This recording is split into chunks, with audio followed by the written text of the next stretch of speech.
Assalamualaikum warahmatullahi wabarakatuh. Selamat pagi anak-anak. Bagaimana kabarnya hari ini? Alhamdulillah semuanya sehat ya. Hari ini kita akan belajar bersama Ibu Anggit. Nah, sebelum belajar, alangkah baiknya kita berdoa terlebih dahulu. Berdoa dimulai. Berdoa selesai. Coba sekarang semuanya sudah hadir belum? Ibu absen dulu ya. Izian hadir, Ayomi hadir, Putri hadir, Nabila hadir juga, Obi hadir, lalu Fardan hadir juga. Alhamdulillah semuanya sudah hadir ya. Coba anak-anak hari ini puasa tidak?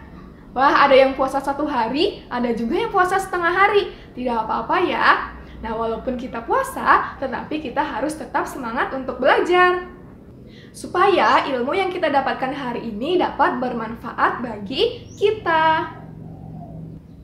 Nah, agar lebih semangat belajar, coba anak-anak pinggirkan terlebih dahulu benda-benda yang nanti akan mengganggu konsentrasi anak-anak dalam belajar. Sekarang coba bendanya dipinggirkan terlebih dahulu atau dipindahkan ke tempat lain. Sudah semuanya? Alhamdulillah sudah. Nah, selain itu, anak-anak coba berdiri yang tegap. Jangan belajar sambil tiduran. Coba belajarnya duduk dengan tegap. Sudah semuanya? Alhamdulillah sudah. Baik. Sebelumnya kita sudah membahas tentang alat komunikasi surat. Jadi pada zaman dahulu manusia itu berkomunikasi dengan orang lain menggunakan, betul sekali, menggunakan surat. Nah, pada saat itu perkembangan teknologi belum terjadi seperti sekarang ini. Pada zaman dahulu teknologi belum berkembang secara pesat sehingga alat komunikasi yang digunakan oleh manusia belum secanggih sekarang.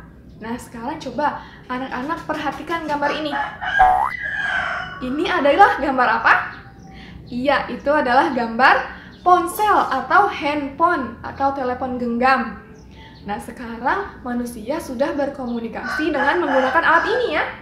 Karena perkembangan teknologi pada zaman sekarang ini sudah sangat canggih, sehingga manusia berkomunikasi dengan sangat mudah.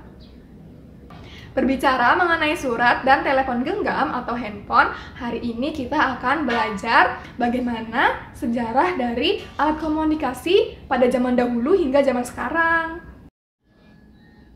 Jadi hari ini kita akan belajar tema 7, subtema 3 mengenai perkembangan teknologi komunikasi dan pembelajaran kedua. Tujuan pembelajaran pada hari ini adalah siswa dapat menemukan kosakata baru mengenai perkembangan teknologi komunikasi. Yang kedua, siswa dapat menelaah makna dari kosakata baru mengenai perkembangan teknologi komunikasi. Ketiga, siswa dapat mengkategorikan macam-macam alat komunikasi tradisional dan alat komunikasi modern. Yang keempat, siswa dapat mengidentifikasi bentuk-bentuk keragaman individu yang ada di lingkungan sekitar. Yang kelima, siswa dapat membuat daftar tabel keberagaman individu yang ada di lingkungan sekitar. Iya, jadi hari ini kita akan membaca teks mengenai perkembangan alat komunikasi, lalu kita akan mengelompokkan apa saja alat-alat komunikasi tradisional dan alat komunikasi modern. Lalu kita akan mengamati keberagaman individu, yaitu keberagaman sifat dan kebiasaan. Sekarang coba anak-anak perhatikan gambar ini. Ini adalah gambar apa? Iya, gambar telepon atau gambar handphone atau HP ya. Ternyata alat telepon ini dari waktu ke waktu itu memiliki bentuk yang berubah-ubah. Pada awalnya telepon bentuknya itu besar dan berat. Tetapi dari waktu ke waktu telepon terus mengalami perubahan sehingga bentuknya seperti yang ada pada sekarang ini, yaitu bentuknya kecil dan tipis. Nah, perubahan bentuk telepon itu merupakan salah satu contoh adanya perkembangan teknologi komunikasi. Tetapi sebelum manusia menggunakan telepon, kira-kira manusia itu berkomunikasi dengan menggunakan apa ya? Iya, betul, menggunakan surat. Lalu menggunakan apa lagi? Iya, betul sekali, menggunakan lonceng. Nah, sekarang kita akan belajar bagaimana perkembangan alat komunikasi manusia dari zaman dahulu hingga zaman sekarang. Nah, Ibu di sini mempunyai sebuah teks tentang perkembangan alat komunikasi. Kita baca bersama-sama yuk. Alat komunikasi tradisional dan modern. Manusia berkomunikasi dengan berbagai cara. Perkembangan teknologi komunikasi telah menghasilkan berbagai jenis alat komunikasi. Ada yang telah digunakan sejak lama maupun yang baru dikenal masyarakat. Daun lontar, prasasti, dan gong merupakan alat komunikasi tradisional pada masa lalu. Selain itu, ada pula lonceng yang berfungsi sama dengan gong. Pada masa berikutnya, muncul telegraf dan pesawat telepon. Dengan adanya teknologi, telepon berkembang menjadi telepon genggam atau biasa disebut ponsel. Ponsel merupakan alat komunikasi modern yang terus mengalami pembaruan. Anak-anak tadi sudah membaca teks mengenai perkembangan alat komunikasi. Nah, coba informasi apa saja yang dapat kita temukan pada teks tersebut? Iya, betul sekali. Pada zaman dahulu, manusia itu berkomunikasi dengan menggunakan alat yang tradisional, seperti daun lontar, lonceng, gong, dan apalagi? Iya, telegraf, betul sekali ya. Tetapi seiring dengan berjalannya waktu, manusia itu terus melakukan pengembangan pada alat komunikasi, sehingga saat itu ditemukan telepon. Tetapi bentuk telepon pada saat itu masih belum secanggih sekarang. Bentuknya itu besar dan masih sulit untuk digunakan. Nah, pada saat itu manusia mulai meninggalkan alat komunikasi yang tradisional tersebut untuk menggunakan telepon.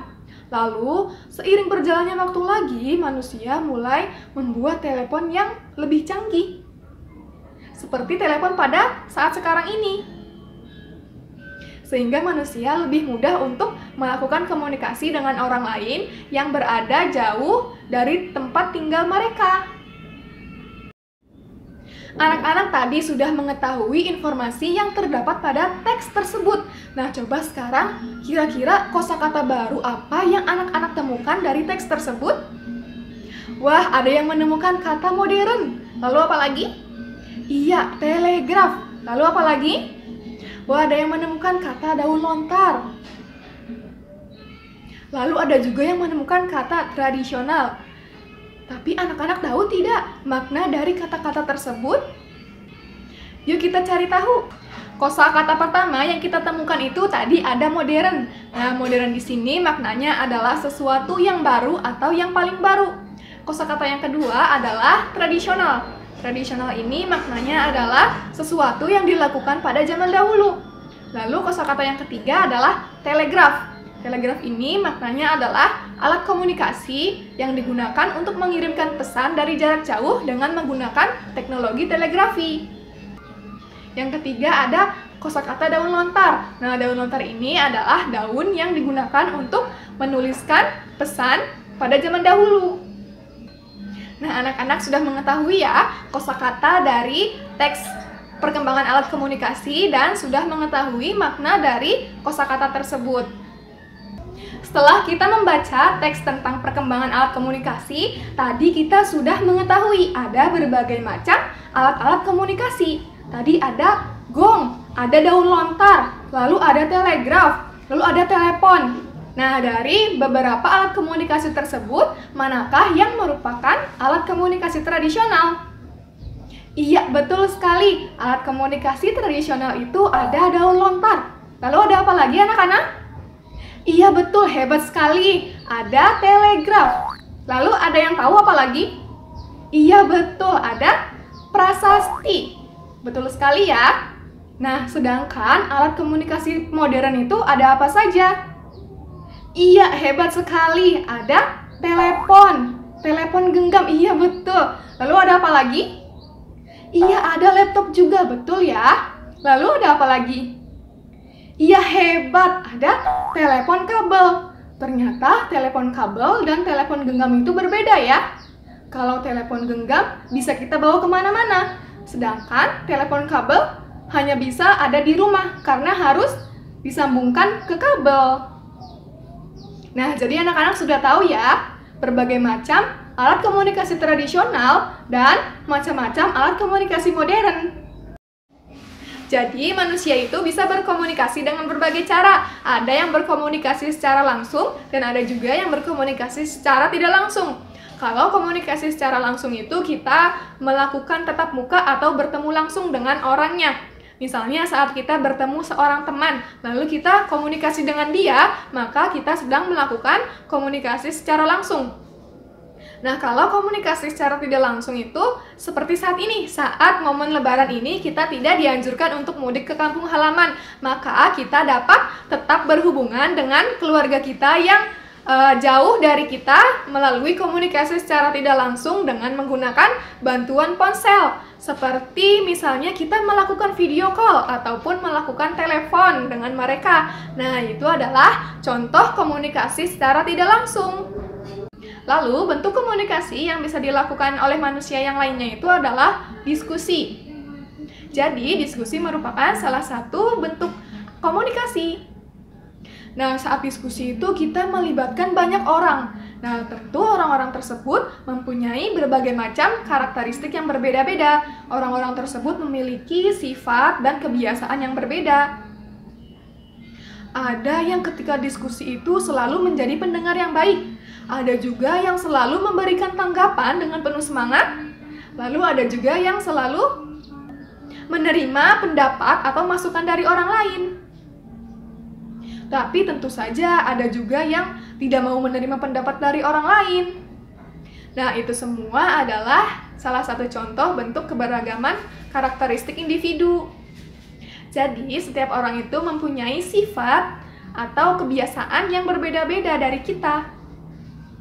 Ada yang sifatnya itu ramah, lalu ada yang baik hati, ada yang mempunyai sifat pendiam, ada yang mempunyai sifat sombong, ada yang mempunyai sifat humoris, lalu apa lagi? Iya betul, ada yang mempunyai sifat keras kepala, lalu ada juga yang mempunyai sifat selalu mengalah. Ada juga yang mempunyai sifat apa? Iya betul, periang ya. Nah, itu semua adalah contoh keberagaman karakteristik individu dalam hal sifat dan kebiasaan. Perbedaan sifat dan kebiasaan individu atau perbedaan karakteristik individu tersebut dapat mempengaruhi kegiatan kita dalam berkomunikasi. Nah, lalu sifat apa saja ya yang harus kita terapkan dalam memahami perbedaan karakteristik tersebut? Iya, betul sekali. Kita harus selalu memahami, menghormati, dan menghargai perbedaan karakteristik individu tersebut agar kita selalu hidup rukun dan tidak terjadi pertengkaran ataupun perselisihan. Nah, sikap memahami, menghormati, dan menghargai perbedaan individu itu adalah salah satu contoh pengamalan sila ketiga dari Pancasila. Ada yang tahu bagaimana bunyi sila ketiga Pancasila? Iya, betul. Bunyi sila ketiga itu adalah Persatuan Indonesia. Jadi kita harus selalu menghargai dan memahami keberagaman karakteristik individu ya anak-anak. Tadi kita sudah mengetahui berbagai macam keberagaman karakteristik individu dalam hal sifat dan kebiasaan. Nah, sekarang ibu mau anak-anak untuk coba amati sifat atau kebiasaan apa saja yang dimiliki oleh anggota keluarga kalian di rumah. Nah, nanti anak-anak tuliskan nama anggota keluarga tersebut, lalu anak-anak tuliskan juga bagaimana sifat dan kebiasaannya. Nah, itu dituliskan dalam bentuk tabel ya. Nanti ibu kirimkan format tabelnya melalui grup WhatsApp. Bagaimana, semuanya sudah paham? Baik, karena semuanya sudah paham, ibu akan beri kalian tepuk salut. Tepuk salut. Salut. Nah, anak-anak, tadi kita sudah belajar tentang apa saja? Iya, betul sekali. Tadi kita sudah belajar tentang perkembangan alat komunikasi dari masa zaman dahulu dan zaman sekarang. Ternyata dari zaman dahulu hingga zaman sekarang itu berbagai macam alat komunikasi itu terus berkembang ya. Jika pada zaman dahulu manusia menggunakan daun lontar, menggunakan telegraf untuk berkomunikasi, ternyata pada zaman sekarang manusia itu sudah mulai menggunakan telepon atau HP ya.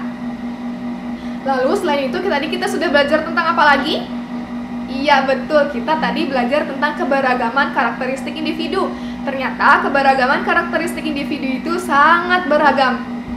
Tadi ada yang memiliki karakteristik ramah, pendiam, riang. Lalu ada juga yang memiliki karakteristik baik hati. Ada juga yang memiliki karakteristik sombong, keras kepala. Lalu ada juga yang memiliki karakteristik humoris. Ternyata karakteristik individu itu sangat bermacam-macam ya. Oleh karena itu kita harus selalu memahami berbagai macam keberagaman tersebut agar tidak terjadi pertengkaran dan perselisihan di antara kita. Bagaimana? Apakah anak-anak semuanya sudah paham mengenai materi hari ini? Baik, anak-anak semuanya sudah paham ya? Nah, sekarang Ibu akan memberikan anak-anak soal evaluasi. Nanti soalnya akan Ibu kirimkan melalui grup WhatsApp ya. Jadi, tugas untuk hari ini itu adalah anak-anak yang pertama membuat daftar tabel mengenai keberagaman karakteristik individu yang ada di lingkungan rumah anak-anak. Lalu yang kedua adalah mengerjakan soal evaluasi. Nah, kedua, soal tersebut nanti akan Ibu kirimkan melalui grup WhatsApp ya. Nanti anak-anak kerjakan soalnya dan jika sudah selesai, anak-anak kirimkan kepada Ibu melalui WhatsApp. Nah, untuk minggu depan kita akan belajar tema yang sama, yaitu tema 7, subtema 3, pembelajaran ketiga. Nanti anak-anak di rumah pelajari materi untuk minggu depan ya. Ya, sekian pembelajaran untuk hari ini. Tetapi sebelum menutup pembelajaran, kita berdoa terlebih dahulu. Berdoa dimulai. Berdoa selesai. Terima kasih anak-anak sudah semangat sekali untuk belajar pada hari ini. Tetap pertahankan semangat kalian untuk belajar ya. Dan jangan lupa untuk selalu menerapkan protokol kesehatan. Selalu mencuci tangan, menjaga jarak, dan selalu memakai masker ketika keluar rumah. Tetapi jika kalian tidak mempunyai kepentingan yang sangat mendesak, lebih baik kalian di rumah saja ya.